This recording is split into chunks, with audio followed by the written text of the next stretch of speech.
Hello friends, D2 इलेक्ट्री EBC में आप सबका बहुत बहुत स्वागत है। और आज हम बहुत ही इम्पोर्टेंट टॉपिक डिस्कस करेंगे जो कि रिलेटेड रहेगा फर्स्ट ईयर इलेक्ट्रीशियन ITI से। यहाँ पे हम लिख भी लेते हैं फर्स्ट ईयर इलेक्ट्रीशियन ITI मतलब इंडस्ट्रियल ट्रेनिंग इंस्टीट्यूट। तो जैसे हमने इसके पहले भी एक क्लास लिया था वो भी आप देख लीजिए। अब ये हमारा क्लास 2, यहाँ से हम पूरा स्टार्ट करेंगे। जैसे क्लास 1 में हमने जो भी electrician first year electrician ITI का जो भी सिलेबस था वो हमने क्लास 1 में देखा था। अब ये हमारा क्लास 2 है और इसी वाइज हम पूरे जो फर्स्ट ईयर इलेक्ट्रीशियन का सिलेबस होगा हम वो क्लास वाइज कंप्लीट करते चलेंगे। तो जैसे हमने पिछले क्लास में देखा था, क्लास 1 में ITI इलेक्ट्रीशियन का सिलेबस क्या था, तो उसमें चैप्टर नंबर 1 था स्कोप ऑफ इलेक्ट्रीशियन। तो ये हमारा अब चैप्टर नंबर 1 हो जाएगा और इस क्लास में हम इसी टॉपिक को पढ़ेंगे। जैसे यहाँ पे हमें नाम से ही पता चल जाता है कि इस क्लास में मतलब चैप्टर नंबर 1 में हमें ये पढ़ना है कि इलेक्ट्रीशियन का स्कोप क्या क्या होगा। मतलब हमने इलेक्ट्रीशियन में एडमिशन कर ली है। एडमिशन करने के बाद अब हमें सबसे पहले ये देखना है कि क्या क्या स्कोप हो सकते हैं, वो हमें इस क्लास में देखना है। तो ये हो गया हमारा ITI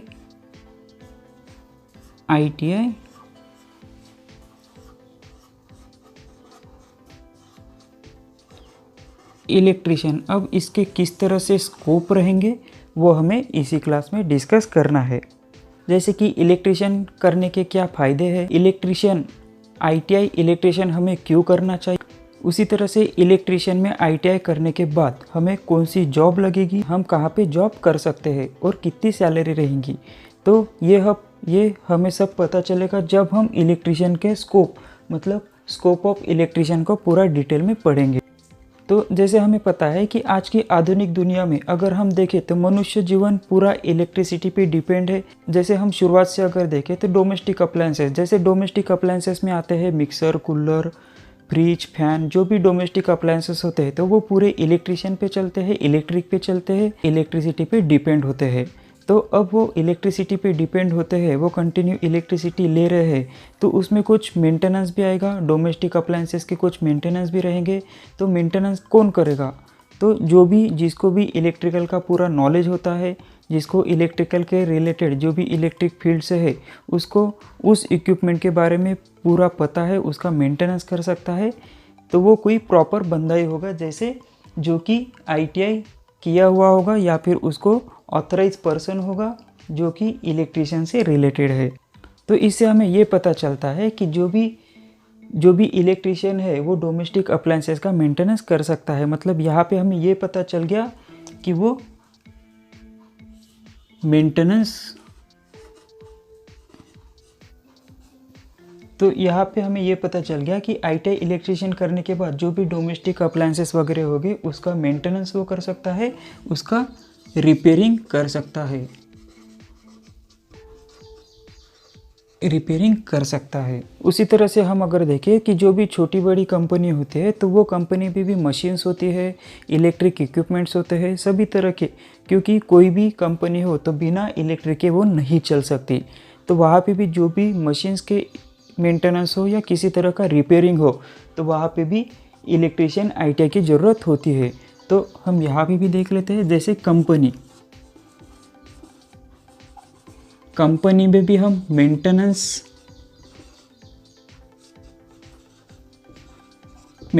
डिपार्टमेंट में काम कर सकते हैं। कंपनी में हम मेंटेनेंस डिपार्टमेंट में जॉब कर सकते हैं, जहाँ पे भी मशीन्स है, मशीन्स की मेंटेनेंस करना है, मशीन्स की रिपेयरिंग करना है, तो वहाँ पे भी इलेक्ट्रीशियन ITI की ज़रूरत होती है।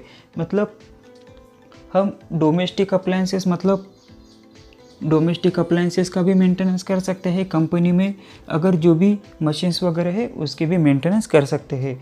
मतलब ये दोनों जगह इलेक्ट्रीशियन ITI की रिक्वायरमेंट बहुत ज़्यादा होती है। लेकिन इसके लिए जैसे ITI इलेक्ट्रीशियन 2 साल का कोर्स है, 2 साल का हमारा डिप्लोमा होता है, तो वो 2 साल में आप किस तरह से इलेक्ट्रिकल प्रैक्टिकल का नॉलेज लेते हैं, थेरोटिकल नॉलेज लेते हैं, उसी के ऊपर डिपेंड करता है, क्योंकि ये वही टाइम होता है जिससे हम 2 साल में ही हमारा आगे का करियर सेट कर सकते हैं। जैसे 2 साल में अगर हम पूरा डेडिकेशन 100% डेडिकेशन देके अगर इलेक्ट्रिशियन ITI अच्छे से करते हैं, पूरे प्रैक्टिकल हम अच्छे से परफॉर्म करते हैं, वहाँ पे टेक्निकल परफॉर्मेंस भी हम अच्छे से रखते हैं, वहाँ पे नॉलेज भी पूरा गेन कर लेते हैं, तो हमारे आगे के करियर के लिए हमें अच्छा सा बूस्टअप मिल सकता है। तो इसीलिए जब भी हम ITI इलेक्ट्रिशियन करते हैं तो यहाँ पे जो भी सिलेबस में पॉइंट दिए हुए हैं वो कोई भी पॉइंट को हम स्किप ना करें, कंटिन्यू रेगुलर रहे, ताकि हमारा इलेक्ट्रिकल के रिलेटेड जो भी नॉलेज है वो अच्छे से बूस्टअप हो, अच्छे से क्लियर हो, और हमारा इलेक्ट्रिकल का नॉलेज है वो हाई लेवल का हम गेन कर सके। अगर हमारे यहाँ पे इलेक्ट्रिशियन के रिलेटेड हम नॉलेज अच्छे से लेते हैं, उसके बाद में हम कंपनी में जॉब करते हैं, कंपनी में जॉब करने के बाद हमारे पूरे इलेक्ट्रिशियन के रिलेटेड पूरे डाउट क्लियर है, हमें किसी तरह का कोई कन्फ्यूज़न नहीं है, तो हम इस कंपनी में जाते हैं, काम करते हैं, और वहाँ पे हमारा परफॉर्मेंस अगर अच्छे से रहता है तो वहाँ पे हमारी सैलरी भी कंटिन्यू बढ़ती रहेगी। मतलब ये पूरा डिपेंड करता है 2 साल के इलेक्ट्रिशियन ITI पे आप किस तरह से इस कोर्स को पढ़ रहे हैं, या फिर किस तरह से ITI एडमिशन लेने के बाद इसमें किस तरह से नॉलेज ले रहे हैं। अगर आपको इलेक्ट्रिशियन में इंटरेस्ट है तो आप अच्छे से पढ़ाई कीजिए, आपको इलेक्ट्रिशियन में बहुत अच्छे लेवल का स्कोप देखने को मिलेगा। हम आगे डिस्कस भी करेंगे, उससे आपको पता भी चल पाएगा कि ITI इलेक्ट्रिशियन के स्कोप किस तरह से आपको मिल पाएंगे। उसी तरह से आप ITI इलेक्ट्रिशियन कर रहे हैं, ITI इलेक्ट्रिशियन करने के बाद आपको, जैसे ये तो जॉब हो गया, ये जो जॉब हो गया ये प्राइवेट जॉब हो गया, लेकिन आपको गवर्नमेंट जॉब करना है तो यहाँ पे आप गवर्नमेंट जॉब भी ले सकते हैं। अब गवर्नमेंट जॉब कहाँ पे हम ले सकते हैं, जैसे PWD हो गया, भेल हो गया, ये पूरे अच्छी कंपनी है गवर्नमेंट। उसके बाद में DRDO हो गया, DRDO में भी इलेक्ट्रिशियन ITI की जगह निकलती है। उसके बाद में रेलवे या फिर जो भी पावर डिस्ट्रीब्यूशन कंपनी है वहाँ पे भी ITI इलेक्ट्रिशियन की ज़रूरत होती है, वहाँ पे भी हम गवर्नमेंट जॉब ले सकते हैं। लेकिन गवर्नमेंट जॉब लेने के लिए जैसे हम 2 साल का ITI कंप्लीट करेंगे, उसके बाद में जो गवर्नमेंट जॉब के लिए ये गवर्नमेंट एक डिपार्टमेंटल एग्ज़ाम लेते हैं, वो एग्ज़ाम हमें पास करके इस कंपनियों में हम काम कर सकते हैं। तो इसके लिए भी जो सिलेबस गवर्नमेंट जॉब के लिए जो ITI लेवल पे जो भी एग्ज़ाम होती है, इसको ही हम कॉम्पिटिटिव एग्ज़ाम बोलते हैं, जो भी एग्ज़ाम होगी उसमें भी जो सिलेबस दिया होगा, तो जैसे हमने पिछले क्लास में देखा था ITI फर्स्ट ईयर इलेक्ट्रिशियन का सिलेबस, तो वही सिलेबस आपको इस गवर्नमेंट जॉब में जो भी एग्ज़ाम होती है यहाँ पे भी वही देखने को मिलेगा। तो कहने का मतलब ये है, ये आप सिलेबस को अच्छे से पढ़ते हैं, उसके ऑब्जेक्टिव टाइप के क्वेश्चन को अच्छे से सॉल्व करते हैं, उस पर डिस्कशन करते हैं और उसको अच्छे से समझते हैं, तो आपको यहाँ पे कोई स्पेशल स्टडी करने की ज़रूरत नहीं होगी। आप जैसे ही ITI कंप्लीट होने के बाद गवर्नमेंट की जगह अगर निकली तो फॉर्म फिलअप करने के बाद आप थोड़ी प्रिपरेशन करके, मतलब इस पूरे सिलेबस को रिकॉल करके इस एग्ज़ाम को अगर दे तो आपको अच्छे से यहाँ पे जॉब मिल सकती है। जैसे PWD हो गया, भेल हो गया, DRDO, रेलवे, पावर डिस्ट्रीब्यूशन और बहुत सी कंपनी है जहाँ पे इलेक्ट्रिशियन की ज़रूरत होती है। तो यहाँ पे भी हमें ये स्कोप देखने को मिला। जैसे पहले हम मेंटेनेंस एंड रिपेयरिंग भी कर सकते हैं, प्राइवेट कंपनी में जॉब भी कर सकते हैं और गवर्नमेंट जॉब भी ले सकते हैं। उसी के साथ जैसे ITI इलेक्ट्रिशियन करने के बाद आप खुद का बिजनेस भी कर सकते हैं, उसी को हम सेल्फ एम्प्लॉयमेंट भी कहेंगे।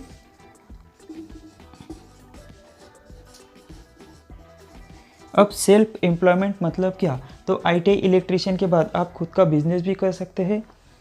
इसको हम बिज़नेस भी यहाँ पे लिख लेते हैं ताकि समझने के लिए आसानी हो जाएगी। आप खुद का बिज़नेस भी कर सकते हैं, जैसे आप इलेक्ट्रिशियन का शॉप डाल सकते हैं, इलेक्ट्रिशियन का मेंटेनेंस एंड रिपेयरिंग का सेंटर भी डाल सकते हैं, आप इलेक्ट्रिकल इक्विपमेंट्स होते हैं उसके भी शॉप आप लगा सकते हैं। तो मतलब ITI इलेक्ट्रिशियन करने के बाद आप ऑथराइज पर्सन हो जाते हैं, क्योंकि ITI इलेक्ट्रिशियन करने के बाद आपको सर्टिफिकेट भी मिलेगा और सर्टिफिकेट के बेस पे आप सेल्फ एम्प्लॉयमेंट लेके बिजनेस भी स्टार्ट करते हैं और आप इलेक्ट्रिशियन के ऑथराइज पर्सन भी बन सकते हैं। उसी तरह से हम यहाँ पे एक और देख लेते हैं, जैसे ITI इलेक्ट्रिशियन करने के बाद अगर आप वायरिंग का लाइसेंस निकाल लेते हैं, तो लाइसेंस निकालने के बाद अगर जो भी न्यू कंस्ट्रक्शन होता है, न्यू कंस्ट्रक्शन पे वायरिंग की ज़रूरत होती है, तो वहाँ पे अगर आपके पास लाइसेंस है तो आप वहाँ का कंस्ट्रक्शन का साइट का काम भी ले सकते हैं, वायरिंग का, और वहाँ पे भी आप एक ऑथराइज पर्सन हो सकते हैं। तो यहाँ से भी आप अच्छी खासी इनकम कमा सकते हैं जब आप ITI इलेक्ट्रिशियन अच्छे से पास हो जाएगी। तो इसके लिए आपको नॉलेज होना ज़रूरी है। तो इसीलिए जब भी आप ITI करते हैं तो ये 2 साल आपको मन लगा के पढ़ाई करना है। यहाँ पे इलेक्ट्रिशियन के रिलेटेड जो भी नॉलेज है वो आपको अच्छे से पढ़ना है।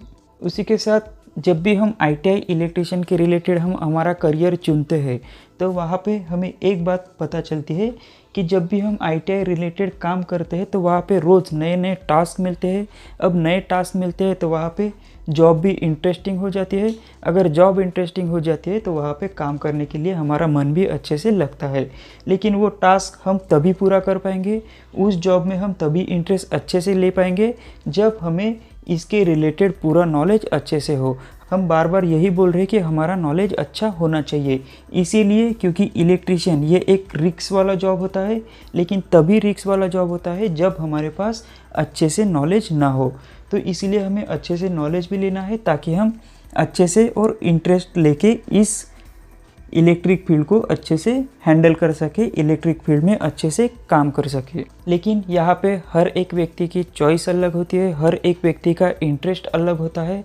तो जब भी हम ITI में एडमिशन करते हैं तो यहाँ पे इंटरेस्ट के हिसाब से बोर्ड ने भी अलग अलग ट्रेड बनाए हैं, जैसे fitter, welder, plumber, COPA, electrician. इस तरह से आपको इलेक्ट्रिशियन में इंटरेस्ट है तो आप इलेक्ट्रिशियन में एडमिशन ले सकते हैं।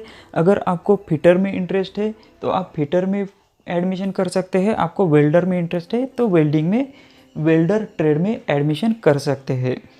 तो यहाँ पे हम जो अभी तो हमने कंसीडर कर लिया कि हमने एडमिशन इलेक्ट्रिशियन में ले लिया है, तो हम टॉपिक वाइज अभी यहाँ पे पढ़ेंगे। उसी के साथ हम यहाँ पे एक और चीज़ देख लेते हैं। जैसे हमने ITI इलेक्ट्रिशियन यहाँ पे पूरा कंप्लीट कर लिया, इसके बाद भी हमें एजुकेशन कंटिन्यू रखना है। तो यहाँ पे हम एजुकेशन भी टेक्निकल फील्ड में कंटिन्यू रख सकते हैं। वो किस तरह से, जब भी हम ITI इलेक्ट्रिशियन कंप्लीट करते हैं तो उसके बाद हम पॉलीटेक्निक डिप्लोमा, जिसको कि हम अभियांत्रिकी कहते हैं, पॉलीटेक्निक डिप्लोमा, उसमें हम डायरेक्ट सेकेंड ईयर में एडमिशन ले सकते हैं। तो इस तरह से हम कंटिन्यू हमारी ITI करने के बाद कंटिन्यू स्टडी भी रख सकते हैं। तो वो भी हमें डायरेक्ट सेकेंड ईयर एडमिशन मिलेगा। जैसे पॉलिटेक्निक का डिप्लोमा 3 साल का होता है, 3 इयर्स का होता है, तो उसमें से हमें डायरेक्ट सेकेंड ईयर में एडमिशन मिलेगी। मतलब हमारा पॉलिटेक्निक डिप्लोमा अब 2 ईयर में कंप्लीट हो जाएगा। तो इस तरह से ITI इलेक्ट्रिशियन करने के बाद हम हमारी स्टडी भी कंटिन्यू रख सकते हैं। उसी तरह से ITI इलेक्ट्रिशियन करने के बाद हमें पता है कि मशीन्स बहुत सारी होती है, और जहाँ पे भी मशीन है तो उस मशीन में वाइंडिंग भी होती है। तो जैसे हम फैन में देखते हैं तो फैन में भी वाइंडिंग होगी, मिक्सर है तो मिक्सर में भी वाइंडिंग होगी। जो भी मशीन्स है, जैसे हम देखते हैं कि DC मोटर हो, AC मोटर हो, जो भी मोटर्स है तो उस पूरे मोटर्स में वाइंडिंग आती है। तो जब हम ITI इलेक्ट्रिशियन करते हैं तो हमारे सिलेबस में हम वाइंडिंग का पोर्शन भी अच्छे से पढ़ते हैं। तो जब भी हम वाइंडिंग का पोर्शन कंप्लीट कर लेते हैं तो वहाँ पे हमें वाइंडिंग करना आ जाता है। तो हम यहाँ पे वाइंडिंग सेंटर भी रख सकते हैं। मतलब वाइंडिंग के लिए हम स्पेशली स्टडी कर ले, वाइंडिंग की प्रैक्टिस कर ले तो हम वाइंडिंग भी कर सकते हैं। तो वाइंडिंग शॉप भी हम ITI इलेक्ट्रिशियन करने के बाद डाल सकते हैं। इस वाइंडिंग में जैसे मशीन की भी वाइंडिंग कर सकते हैं, ट्रांसफार्मर की भी वाइंडिंग कर सकते हैं। तो ये हमारे लिए इम्पोर्टेंट हो जाएगा। तो ये भी हमारे लिए एक अच्छा स्कोप है, ये हमारा एक खुद का बिजनेस हो सकता है। अब जैसे यहाँ पे हम सैलरी की बात करें, जैसे हम मान लेते हैं कि प्राइवेट कंपनी में हमने जॉब कर लिया, तो यहाँ पे सैलरी की भी बात कर लेते हैं। तो जैसे हम स्टार्टिंग में जॉब करते हैं, जैसे हम फ्रेशर्स है, आईटीआई जस्ट हमारा कंप्लीट हुआ और हम एंट्री लेते हैं, तो वहाँ पे हमें 8,000 से शुरू हो जाता है। 8K हम लिख ही लेते हैं यहाँ पे। जैसे 8,000 से हमारी स्टार्टिंग होगी, लेकिन स्टार्टिंग होने के बाद जैसे हमारा एक्सपीरियंस बढ़ेगा, हमारा अनुभव बढ़ेगा, तो वहाँ पे हमारा परफॉर्मेंस भी चेक किया जाएगा, हमारा रिव्यू भी लिया जाएगा और उसी के बेस पे हमारी सैलरी डिसाइड होगी। तो अच्छे जो भी जिनका भी नॉलेज अच्छा है, जिनका भी परफॉर्मेंस अच्छा है, तो उनका 8,000 से बढ़कर जो भी बहुत साल से कंपनी में काम कर रहे हैं उनका 60,000 से ऊपर भी पेमेंट होता है। तो यहाँ पे आप निश्चिंत रहिए, क्योंकि इलेक्ट्रिशियन फील्ड में स्कोप बहुत ही अच्छे से है। सिर्फ हमें यही करना है कि इलेक्ट्रिकल के रिलेटेड नॉलेज अच्छे से लेना है और उसी के साथ हमें परफॉर्मेंस भी कंपनी में दिखाना है। उसी के साथ साथ जब भी हम आईटीआई इलेक्ट्रिशियन कंप्लीट होता है, तो आईटीआई इलेक्ट्रिशियन कंप्लीट होने के बाद हम अप्रेंटिसशिप भी कर सकते हैं। अप्रेंटिसशिप भी कर सकते हैं और अप्रेंटिसशिप ये कुछ 1-2 साल की होती है। तो उसी के बेस पे, इसके परफॉर्मेंस के बेस पे, इसके एक्सपीरियंस के बेस पे हम कंपनी में जॉब कर सकते हैं, या फिर जो भी गवर्नमेंट जॉब होती है तो पे भी अप्रेंटिसशिप का एक्सपीरियंस लगता है। तो वहाँ पे भी हम अप्रेंटिसशिप का सर्टिफिकेट दिखा के यहाँ पे भी हम कुछ बेनिफिट ले सकते हैं, यहाँ पे भी जॉब कर सकते हैं। तो आईटीआई इलेक्ट्रिशियन करने के बाद आप बेफिक्र रहिए, क्योंकि इसमें स्कोप एकदम अच्छे से है। आपको आपका नॉलेज एक अच्छे लेवल पे इम्प्रूव करना है, साथ ही साथ अपना परफॉर्मेंस भी अच्छे से रखना है। तो अगर ये 2 चीज़ें हम करते हैं तो हमारा करियर हम इलेक्ट्रिशियन में अच्छे से बना सकते हैं। तो ये हो गया इलेक्ट्रिशियन के रिलेटेड जो भी स्कोप, वो स्कोप हमने पूरा डिस्कस यहाँ पे कर लिया है। अब आपके मन में किसी भी तरह का डाउट नहीं होगा। अगर डाउट होता भी है तो आप हमें कमेंट्स बॉक्स में ज़रूर बताइए, हम आपके पूरे डाउट्स को क्लियर कर देंगे। तो इसी तरह से हम जो भी फर्स्ट ईयर इलेक्ट्रिशियन का सिलेबस होगा हम कवर कर लेंगे। जैसे हमारा ये चैप्टर नंबर 1 था, तो यहाँ पे हमने पूरा डिस्कस कर लिया। जैसे स्कोप ऑफ इलेक्ट्रिशियन के क्या क्या स्कोप है, ये हमने पूरे यहाँ पे डिस्कस कर लिए। तो ये हमारा क्लास 2 था। अब नेक्स्ट क्लास हमारा क्लास 3 रहेगा, तो ये सब हम नेक्स्ट क्लास में देखेंगे। सो फ्रेंड्स, आज के लिए इतना ही। Thank you for watching this. See you next time.